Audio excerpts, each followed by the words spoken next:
If you like what I do, consider supporting me on Ko-fi or Patreon. Links in the description.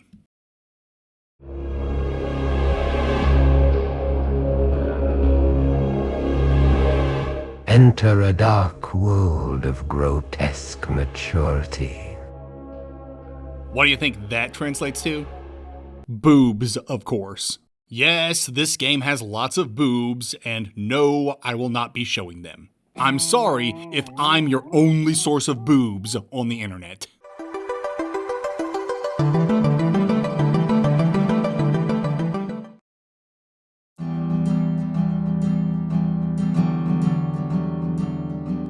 Dude. No. Why? Why is this game? I'm sorry, that's mean. Let's try this again. I finally completed Demoniaca. Demoniaca.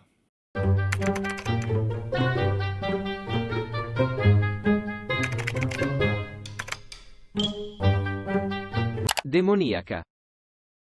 Demoniaca. Demoniaca, Everlasting Night. If you've ever played it, then you know. You know what I've been through. And you know that it's unique. From its presentation to its King of Fighters-esque character design to its controls. God, its controls. This is a game not for everyone, or for most people for that matter. Sorry, I'm being mean again. I want to be clear with y'all. I'm not here to flame this game. I want to actually take a fair look at it and provide some helpful criticism because conceptually, Demoniaca has a lot going for it. It really does. Execution-wise, however, not so much. And I want to be truthful. I don't hate this game. I got frustrated with it and damn near quit on several occasions. But I actually appreciated what the devs were trying to do with its mechanics and world. And I was fascinated by everything they tried, both in their successes and in their failures. So what is Demoniaca Everlasting Night all about? Man, if I know. You play as a nameless protagonist, who I shall be calling Demoniaca moving forward because I get tongue-tied on nameless protagonist. A bunch of demons wanted to rebuild the Tower of Babel for reasons, and decided to place this tower right smack in the middle of Demoniaca's village, slaughtering and sacrificing everyone within. Demoniaca miraculously survives due to demons' blood mixing with hers, thus giving her inhuman powers. She stitches herself back up, immediately orders a K cosplay outfit from Etsy, and then heads out to get her some sweet, sweet revenge. So let's just get this over with. Combat. Oh god, I hate Demoniaca's combat so much. Like, so much. I don't even know where to begin. Let's start with the obvious. Demoniaca wants to be a hybrid Metroidvania / fighting game, and as much as I want it to be, it is not successful in this endeavor. Its biggest failing is it regulates the jump to a trigger button, which isn't necessarily bad. It just feels unnatural for a 2D side-scroller. All the face buttons are reserved for attacks. You got a light and heavy punch and a light and heavy kick. Having all these attack buttons and options sounds like a cool idea, but there's really no reason to have so many attacks. Typically in fighting games, you build combos and damage by coming in with weak attacks before chaining into heavier attacks and then finishing off with a special or a super or whatever. You can't really do this in Demoniaca. I guess in theory you can, but in practice, it's not viable. Most enemies have super armor and tankier attacks, and Demoniaca's combos are less like chaining and more like delivering via USPS standard shipping. Combos are so slow, I'd wager your DPS is higher just spamming your weak attacks, which is exactly what I did throughout the entire game once I discovered the demon's kryptonite that is the crouching weak kick. This attack has the best range and some pushback and literally carried me till the credits. Demoniaca has a large array of special moves she can eventually unlock, but I never felt they were worth it. Each move requires DP, I guess demon points, and some moves require a ludicrous amount of DP to pull off. I'm talking 50 to 75% of your entire meter. You have auto DP regen and can gain more by attacking, but when moves cost so much, regaining enough DP to use the attack again takes forever. And you'd think using a move that costs that much would be devastating. Nope. Now, there are some really cool and powerful moves you can acquire, but they're less attacks and more like summons. I'm just going to stick to the tried and true crouching weak kick. It costs nothing and has never betrayed me. Okay, well, that's a lie. Attacks betrayed me all the time in this game. It's not at all uncommon to hit something squarely in its face, only to have the game tell you it was ineffective. You can then do the exact same attack, hitting in the exact same spot, and then do damage. And there's no explanation why. Just sometimes you suck, I guess. You know what else sucks? Picking up power-ups that are debuffs. There's a ton of crap that enemies drop or that come out of destructible objects for you to collect, and collecting this green piece of shit that cuts your life and DP in half is the worst. It's not uncommon for games to have debuff items to throw players off, but it just feels unnecessarily rude in Demoniaca's case. I think it's because Demoniaca just doesn't feel great to control, and adding something else to dodge in the middle of combat is just plain mean. Speaking of mean, just look at these bosses. There's nothing I can do. This happens so much. The game likes to juggle you and put you in so many unfair and awkward moments, and this awkwardness comes from Demoniaca's awkward movements. The fact she gets 0 iframes when hit, and how she just plummets when she gets hit. There are like 6 bosses in this game, I think, not counting the optional boss and all the star enemies scattered throughout the map. The mainline bosses are either big and cheap with their contact damage, or humanoid-sized and cheap with their constant bullshit on the screen. Regardless of their size, they are never fun to fight. Seriously, the first boss is a giant snake. I looked at how fast it moved and how big it was, and then thought about how clumsily moving Demoniaca felt, and I literally fell into despair. I had never felt so disadvantaged in my life. Any attack I did would also lead me to receiving damage, because Demoniaca would just move right into it with her attacks. Yet another reason why combos in this game are pointless. Seriously, I could hit an enemy with an aerial kick and hurt myself because of the animation. The humanoid bosses become an utter joke once you realize your healing move actually provides iframes. I can wail on this dude for as much as I want and then heal to block his ridiculous attack. And this worked on all the humanoid bosses because all they did was stand around and fill the screen full of bullshit. I know it's poor game design, but I accepted it as a blessing and just moved on. I brought up the optional star enemies earlier. Don't bother with them. They are too strong and too tanky. I killed one just to see how long it took. 10 straight minutes of low kicks and summon attacks. I am not joking. And if he hit me once, it was game over and I had to start fresh. And this guy is the earliest and presumably easiest star enemy to kill. And I fought him with end-game stats. It was a terrible experience that ended with an unremarkable reward. Needless to say, I did not pursue any of the other star enemies. There may be things I could do to make Demoniaca stronger so she can more quickly defeat these things, but I'm certain that requires a lot of grinding. And with combat this janky and unfulfilling, I was not about that life. The last thing I want to bring up for combat is the soul linking mechanic. Basically, you collect soul icons as you kill and shatter things. Collect enough and you enter soul link mode, which means your stats increase, you move faster, and the music changes while a little demon girl shreds in the corner.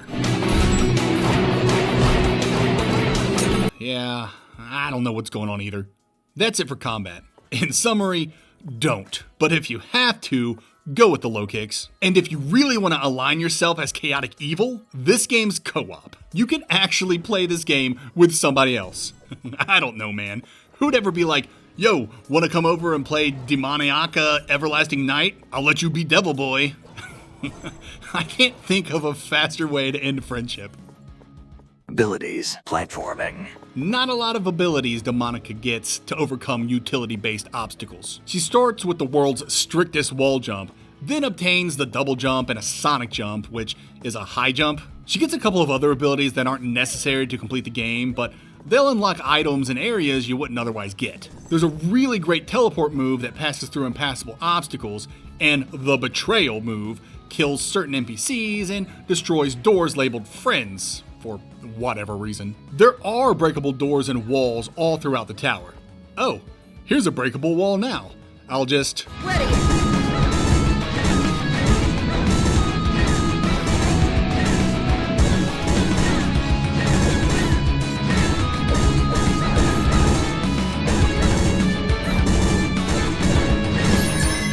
Oh, got it. Oh, and another. I'll just, keep hitting it.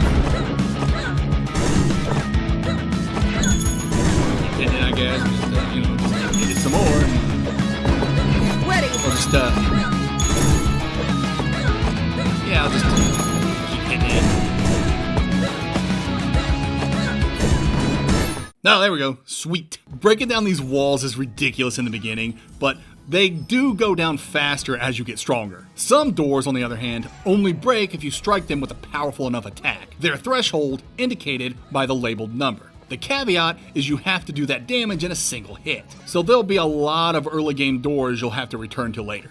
Let's talk about this game's platforming. Between the awkward jumping button placement on a trigger, the unforgiving jumping arcs, and the unnatural momentum and gravity, platforming felt disorienting. Like, I never got comfortable with it. Any section with verticality that required me to hop between ascending platforms gave me an ulcer. It's unreal how bad the platforming felt in this game. I just can't describe it. It's so bad. And if there were any flying enemies or enemies clinging to walls that I needed to wall jump off of, I was cooked. It already felt like I was playing this game with my feet. Now you're gonna put enemies in the way? I know that sounds stupid, complaining that enemies are trying to stop my progress in a video game, but with how every mechanic in this game works against you, you can't help to feel that the devs actively hate your guts. There's nothing worse than having to jump to a small platform with a flying enemy in your way. Avoiding it by jumping over it is your best option, which isn't easy in the first place because the controls feel so bad. But if the enemy shoots projectiles or gives chase, you have to kill it. And that's difficult because your arsenal of aerial attacks will either unnaturally stop you dead midair, send you rocketing to the ground, or move you slightly forward, hitting the enemy, but also allowing them to hit you back, which then makes you plummet to the ground.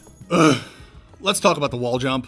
Demoniaca sticks to walls every time she touches one. It's not always awful, but it is when you're trying to fight an enemy that's cornered you. Sticking to the wall slows you down so much, and its dismount is unforgiving. Every time you jump off the wall, you'll be going the same speed and distance. And this is a problem because not every platforming section is designed with the strict wall jumps arc in mind, leading to a lot of overshooting platforms or busting your face against another wall when you're trying to jump through a gap. This strictness leads to a lot of awkward jimmying down walls to line up your shots. Let's finish this section by talking about something the game does extremely well. Its minimap. I usually save minimap discussions for the exploration section, but Demoniaca's minimap is integral to some of its more unique and trickier platforming challenges. Remember in the intro when I said I'd be talking about some of the game's successes? This minimap is one of those successes, and probably its greatest one, though it has a devastating disadvantage I'll bring up later. First off, it's a toggleable minimap, and that's always great. Second, you absolutely need to use it for some of the game's platforming. Sometimes platforms will be obscured by foreground objects, forcing you to view the minimap to see where the hidden platforms are. It's a unique challenge that I thought was pretty cool. Was it intentional? I'm just gonna say it was and chalk it up to a success for the game. Lord knows it needs it. There's also this one part where the camera locks in place and forces you to use the minimap to guide yourself through the area. Was this intentional?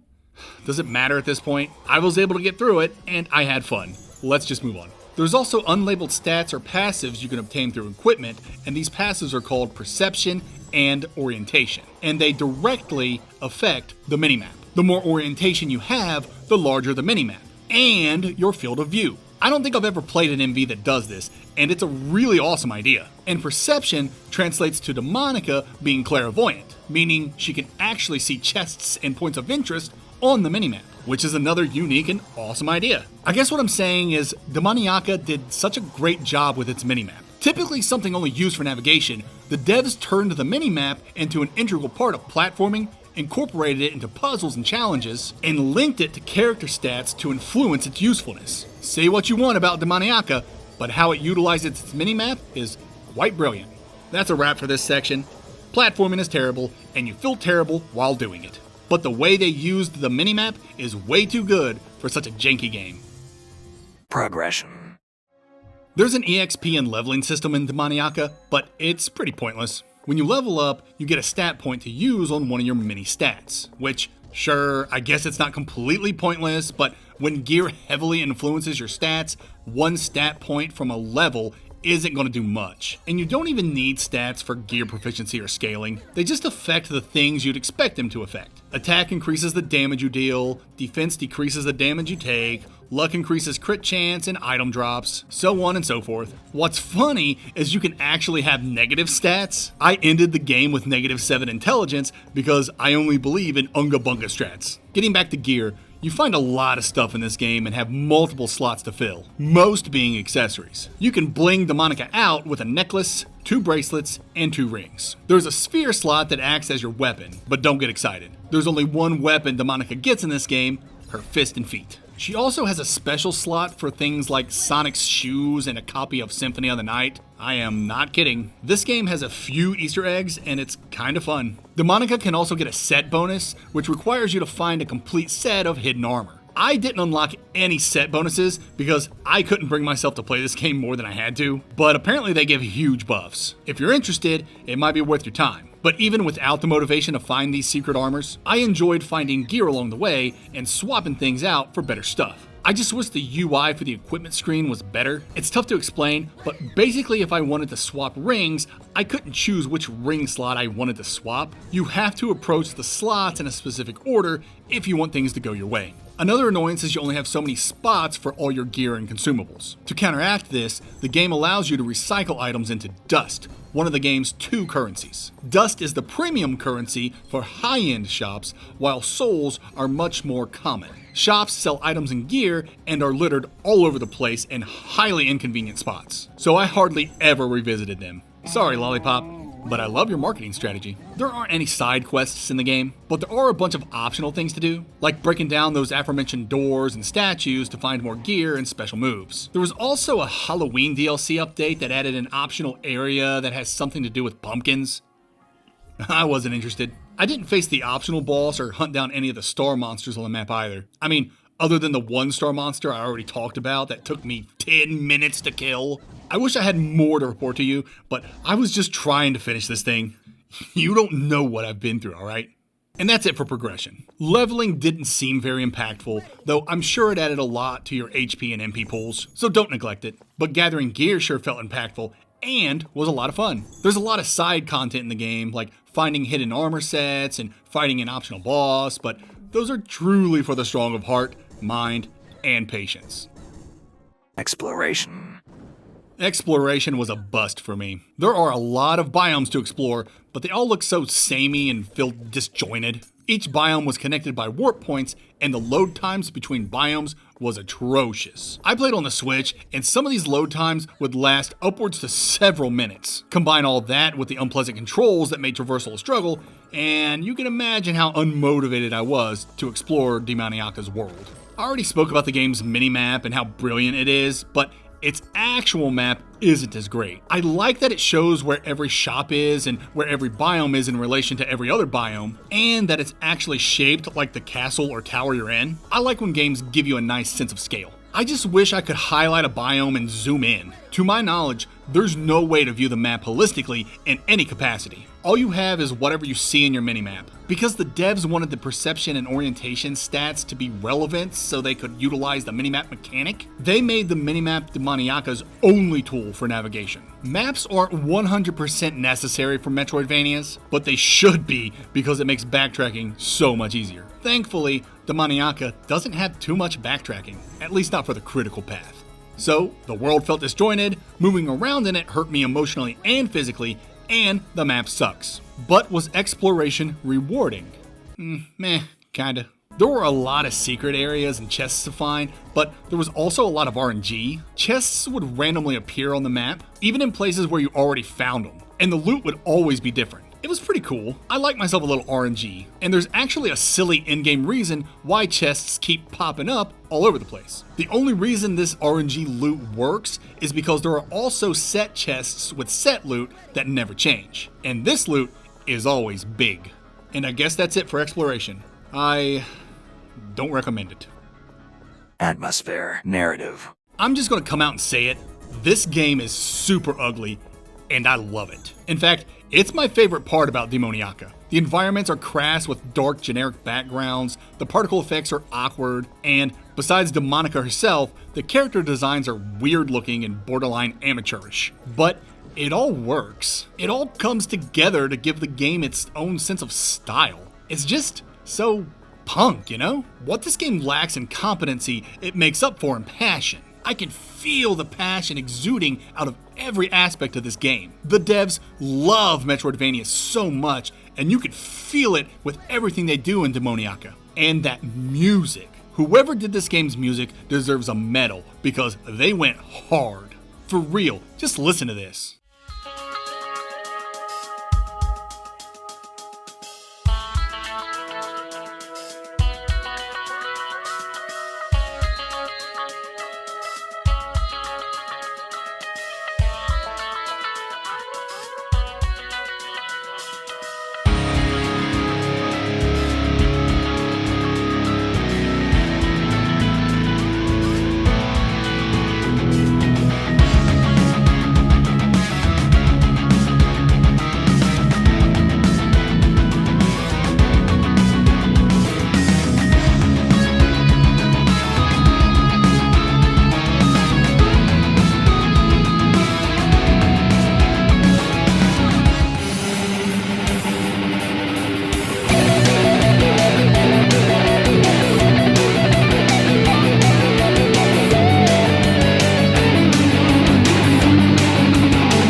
Yes, the game has a lot of issues at the fundamental level, but its odd atmosphere kept me going. I just wanted to know what the heck was happening in this world. Unfortunately, I never figured that out. The game's narrative is delivered mostly through dialogue, and none of the dialogue felt natural in English. I bet it sounds way better and is more cohesive in the dev's native Italian tongue, but for us English speakers, we were given a narrative riddled with awkward phrasing and grammatical issues, which is a shame because the devs, if I recall correctly, are ambitious storytellers and have stated they want to make this game into a trilogy, which is very apparent considering the game's cliffhanger ending. I'm not going to spoil the ending, I'll just say there's one ending and I had no idea what was going on. I basically had to comb through the game's Steam forums to find the dev's explanation. So yeah, the narrative's a bit of a mess and it might be due to localization. That's it for this section. I know the game's atmosphere and art design aren't going to be for everyone. As for me, I love it, especially the music. I'm a sucker for passion projects, and I could feel the love and hard work throughout. But its narrative I wasn't a big fan of. Maybe if it had better localization, I could have followed along. Final thoughts and score.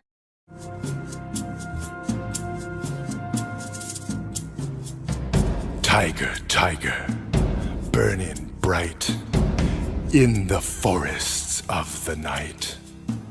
In the end, I personally enjoyed Demoniaca Everlasting Night, but the road I traveled to reach that end was bumpy, to say the least. To put it lightly, Demoniaca is an acquired taste that's not for everyone. Despite its unique art style, killer soundtrack, and some interesting mechanics, the game suffers from flawed combat, awkward platforming, and a disjointed narrative that fought a losing battle against localization. It's clear the devs poured their hearts into this project, and I respect that a lot. But at the end of the day, Demoniaca is more frustrating than enjoyable.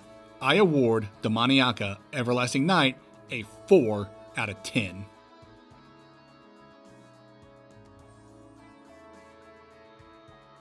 Tier placement.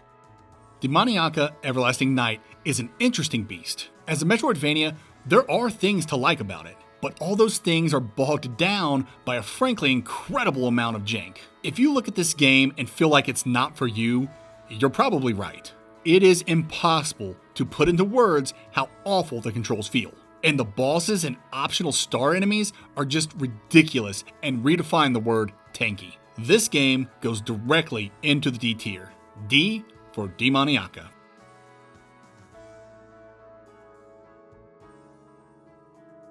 If you're like me and can appreciate a passion project, maybe give Demoniaca a shot. Metroidvania vets, take a look at Demoniaca if you're looking for something different and don't mind a challenge. I took it down in 7.5 hours at 80%, so if you can spare a few nights of frustration, you might find some enjoyment. As for MV noobs, skip this unless you're curious and have a high tolerance for jank. For everyone else, maybe just listen to the soundtrack instead.